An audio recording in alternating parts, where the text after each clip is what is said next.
പഠിക്കുന്ന വിദ്യാർത്ഥിനികൾക്ക് ആർത്തവാവധി നൽകുന്നു എന്നുള്ളത്. ഇതിന്റെ ഭാഗമായി സ്കൂളുകളിലും കോളേജുകളിലും ഒക്കെ പഠിക്കുന്ന വിദ്യാർത്ഥിനികൾക്ക് മാസത്തിൽ 3 ദിവസമാണ് ആർത്തവാവധി. കുട്ടികൾക്കൊക്കെ ബോറടിക്കുന്നു പറഞ്ഞു തുടങ്ങിയിരിക്കുന്നു. അതുകൊണ്ട് ചില എന്റർടൈൻമെന്റ് കലാപരിപാടികൾ അവരോടൊന്ന് ചോദിച്ചിട്ട് വരാം. വളരെയധികം ഗുണകരമായിരിക്കും. പിന്നെ 3 ദിവസമൊക്കെ ലീവ് എടുത്ത വീട്ടില് ഒരു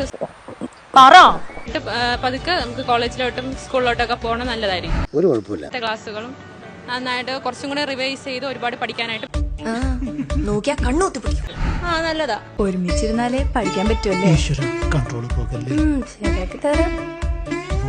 പണി കിട്ടിയല്ലേ? ഞാൻ തമിഴ്നാട്ടിലാണ് ഞാൻ പഠിച്ചത്. Jupiter is completely inhospitable to life as we understand it. അല്ല, അത് നല്ലതാണ്. ഒരു കാര്യം പറയട്ടെ, നിങ്ങൾക്കൊന്നും അറിയാൻ പാടില്ലാത്ത, നിങ്ങൾ വിചാരിക്കണതിന്റെ അപ്പുറത്തെ കഴിവുകൾ ലീവ് തരത്തില്ല എന്ന് പറഞ്ഞു. അങ്ങനെ കുറെ എക്സ്പീരിയൻസ്ഡ് ഉണ്ട്. ആ ടൈമിലൊക്കെ തോന്നുന്നു 3 ദിവസം അവധി തന്നിരുന്നെങ്കിൽ കൊള്ളായിരുന്നു എന്ന് തോന്നുന്നു. ഞാൻ പറഞ്ഞത് സത്യം അല്ലെങ്കിൽ എന്നെ കെട്ടിയിട്ടുള്ള ഈ തെങ്ങുമേലുള്ള തേങ്ങ മുഴുവനും എന്റെ തലയിൽ വീണ് ഞാൻ ചത്തുപൊക്കോട്ടെ. വന്നതിന് സന്തോഷമുണ്ട്. പിന്നെ എല്ലാവരുടെയും അവസ്ഥകൾ മനസ്സിലാക്കാൻ കഴിയുന്നുണ്ടല്ലോ. എന്റെ ഈശ്വര.